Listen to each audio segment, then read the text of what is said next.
Assalamualaikum warahmatullahi wabarakatuh.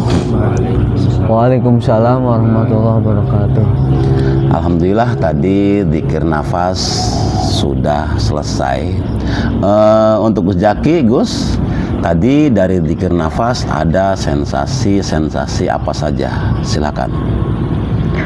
Assalamualaikum warahmatullahi wabarakatuh. Waalaikumsalam warahmatullahi wabarakatuh. Alhamdulillah di sore hari yang cerah ini Guru. Yang sangat indah ini. Indah. Di Oke. hari yang ke-36 Kang Samsu. Hari Ya. yang ke-36 tah. Berarti Di hari- puasa berapa hari lagi? Sekitar 3 hari lagi. 3 lah. hari lagi 3 ya. hari lagi. Oke, di Holwat hari yang ke-36. Oke, Gus. Tadi Guru ketika meditasi Iya. dan saya masuk ke alam bawah sadar, saya di situ bertemu dengan seorang prajurit. Iya. Prajurit itu sedang berlari, terluka, terkena anak panah di kakinya.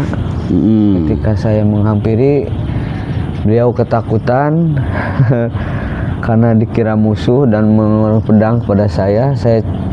Saya bilang saya mau menolong karena saya bukan siapa-siapa di sini. Kemudian saya diberikan kesempatan oleh beliau untuk Oleh mencabut prajurit tadi ya. anak panah yang ada di betisnya Guru. Mm. Gak tahu saya tiba-tiba bisa mematahkan anak panah itu, cabut. Padahal saya kalau lihat darah itu begitu. Ngeri ya. Tapi waktu itu saya karena diizinkan Allah saya bisa mencabut itu anak panah yang ada di betis beliau dan mengobatinya. Setelah itu saya mohon pamit dan beliau masih Tapi istirahat di sana. diobati itu masih belum kelihatan sembuh gitu. Tapi udah diikat di beban dia. Ya, ya. Sempat ada dialog sih bahwa katanya mereka beliau seorang ya. Beliau itu prajurit Pajajaran Guru. Di kalimatnya tuh. Ya, saya adalah prajurit Pajajaran yang sedang dikejar-kejar oleh tentara Demak katanya. Iya. Setelah itu saya berjalan. Kebetulan di perjalanan saya melihat lagi segerombolan tentara yang sedang mengejar. Iya. Mungkin yang tadi saya tolong, dia menanyakan kepada saya. Saya bilang saya tidak tahu apa-apa. Iya. Terus saya berjalan. Situ tiba-tiba kebetulan lagi di situ saya mendengar suara Guru. Nah, tapi saya hafal suara ini adalah suara guru rohani saya, beliau Buya Sakun. Tapi saya melihat di mana beliau, cuman ada suaranya aja Guru. Dan Suaranya di mana tuh? Maksudnya ketika posisi kamu sedang apa? Beliau suaranya hadir tuh? sedang berjalan. Sedang berjalan. Berjalan dan berhenti ketika mendengar kalimat Buya. Dan nasihatnya seperti ini Guru. Iya. Ketika jasadmu sedang merasakan lapar, maka makanlah. Ketika mulutmu masih terbuka, selagi mulutmu masih terbuka, selagi lidahmu masih bisa merasakan rasa, selagi tenggorokanmu masih bisa menelan, selagi ususmu masih bisa mensuplai makanan, selagi pencernaanmu masih bisa mencerna makanan, dan selagi ampas makanan yang kamu makan bisa dikeluarkan. Dan selagi kamu bisa makan bersama dengan mereka, orang-orang yang jarang sekali menemukan makanan. Ketika ruhmu lapar, maka ruhmu juga perlu makan. Makanlah dengan nasihat-nasihat orang soleh yang merujukmu pada perilaku yang menyenangkan Tuhannya. Makanan jasadi akan mempengaruhi ruhanimu dan makanan ruhani juga akan mempengaruhi jasadmu. Itu kalimat terakhir yang beliau sampaikan. tapi masih belum tahu di mana posisi beliau. Ketika melihat ke atasnya, beliau ada di atas, sedang duduk di atas singgasana raja. Iya. Beliaunya tuh. Jadi yang datang tuh suara dulu, ya, suara dulu. Terus kamu mendengarkan suara itu, ini dari mana asal suaranya, ya. Ketika kamu melihat ke atas, ternyata beliau ada di atas, sedang duduk di atas singgasananya. Oke, terus? Ya, habis itu kebetan lagi, dan mungkin ini yang terpenting guru, yang Buya, dan sampai selesai guru kebetannya. Ya, yang terakhir tuh ketemu Buya, kamu ngelihat Buya yang di atas, yang sedang duduk di singgasana. Sambil tersenyum. Tapi saya nggak sempat salaman sama Buya. Iya. Tapi beliaunya posisinya duduk di atas singgasana. Iya, di atas singgasana raja. Iya. Pakai mahkota. Buyanya pakai mahkota.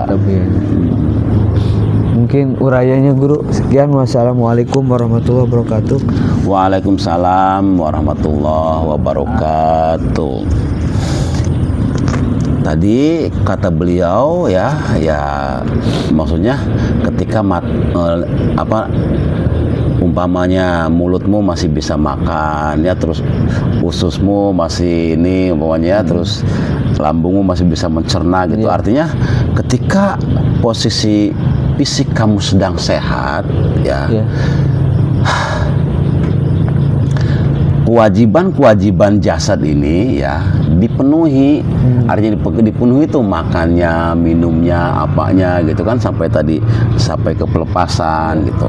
Tapi di situ ada nasihat terakhir untuk supaya tubuhmu ini menjadi sehat. Ada di nasihat beliau yang terakhir itu, makanlah bersama orang-orang yang jarang makan, jarang menemukan makanan. Nah, makanlah bersama orang-orang yang jarang menemukan makanan. Di situ kuncinya. Kunci kesehatan tubuh itu makan dengan orang-orang yang jarang menemukan makanan. Itu namanya kunci kesehatan gitu. Kunci kesehatan tuh sering makan dengan mereka orang-orang yang jarang menemukan makanan, ya artinya ke fakir, ke miskin gitu. Nah, itu kunci sehat tuh di situ gitu. Kuncinya itu. Iya, kuncinya di kalimatnya gitu ya, di kalimat beliaunya. Nah, ketika fisik kita sehat dengan laku tadi ya, makan bersama mereka orang-orang yang jarang menemukan makanan, itu kunci untuk tubuh. Nah, untuk ruh seperti apa? Karena ruh ini juga butuh sehat. Ya, butuh kesehatan ruh juga, artinya jangan tidak seimbang gitu antara ruh dengan jasad ya, itu sama-sama sehat. Nah, untuk jasad ini supaya sehat seperti apa? Tadi kata beliau, sering mendengarkan nasihat-nasihat dari orang soleh. Gitu. Orang-orang soleh itu orang yang benar ya, orang yang benar. Artinya orang yang benar tugus, orang yang benar-benar di dalam hatinya hanya mencintai Allah saja. Ketika orang soleh itu sudah mencintai Allah, maka apapun yang akan diucapkannya, ya itu adalah kalimat-kalimat cinta. Iya, yang merujuk pada yang dicintai Tuhan tadi kalimatnya. Iya, ya kalimat-kalimat cinta aslinya, dengan nasihatnya, dengan nasihat-nasihat yang nanti nasihat-nasihat ini akan dikonsumsi oleh siapa? Oleh hati-hati yang sedang melakukan pembenahan gitu. Jadi datanglah ya seperti kita biasa mendengar guru mursyid ya, guru ruhani ya. Itu orang-orang soleh yang di hatinya hanya ada cinta kepada Allah saja. Dan ketika di hatinya hanya ada cinta kepada Allah, maka nasihat-nasihatnya pun ya, ungkapan-ungkapannya pun tentang kecintaan beliau kepada Tuhan. Jadi sangat dipentingkan sekali Kang Ayib, maksudnya guru pemandu ruhani ini. Untuk apa? Ya untuk tadi mengubah hati yang tandus menjadi subur. Hati yang mengubah tanah yang tandus menjadi tanah yang Gersang. subur, Ya, yang subur, iya, yang gitu. subur. Mengubah gelap menjadi Terang. mengubah dada yang sempit menjadi Lapang. lapang, mengubah pikiran yang dangkal menjadi luas, mengubah langkah-langkah yang tadinya pendek menjadi langkah-langkah yang panjang. Itu dengan apa? Ya dengan kamu mendapatkan seorang guru mursyid, guru pemandu ruhani gitu. Jadi antara Dajjal dan Imam Mahdi itu Iya. ya, ini mah kalau menurut saya ya. Perangnya itu ya. Kalau Dajjal ya, dia menemukan, dianya pengen belajar benar, Ya. tapi dia ketika bertemu dengan Dajjal itu menemukan di tempat yang salah gitu. Artinya ketika datang ke seorang yang menurut mereka tuh orang-orang ini gitu ya, tapi kalau Dajjal itu, Gus, yang didapatkannya bukan semakin rendah hati, akan tetapi malah semakin Sombong. gitu sebenarnya mah. Nah, beda dengan Imam Mahdi. Kalau kita menemukan Imam Mahdi, guru pemandu ruhani yang benar-benar mencintai Allah, maka yang keluar adalah kesejukan.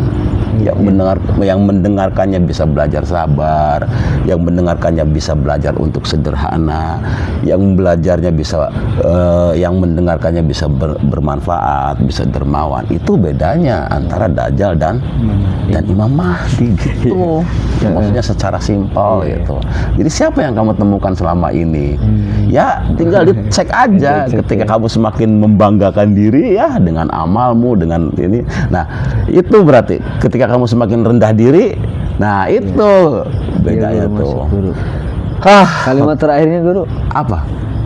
ya makanan jasadi itu bisa mempengaruhi ruhani, makanan ruhani juga bisa mempengaruhi jasad. Ya iya, nanti kan kalau umpamanya jasad ya, perilaku jasadnya tadi artinya makan dengan mereka orang-orang yang jarang makan ya, hatinya belajar berbenah. Nah, itu nanti antara jasad dengan ruh itu selaras gitu, seimbang gitu. Iya. Nah, ketika terjadi keseimbangan ya antara jasad dan ruh, ya sudah, hidupnya nyaman, tenang, badannya sehat, hatinya juga sehat gitu.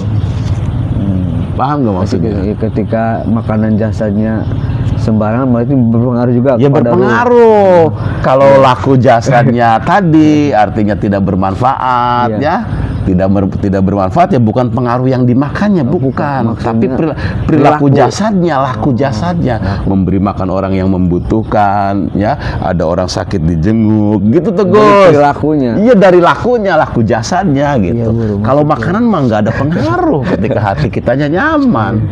Oke. Dah, cukup untuk pertemuan kali ini, cukup sekian saja. Semoga ada manfaatnya. Wabillahi taufik wal hidayah. Wassalamualaikum warahmatullahi wabarakatuh. Waalaikumsalam warahmatullahi wabarakatuh.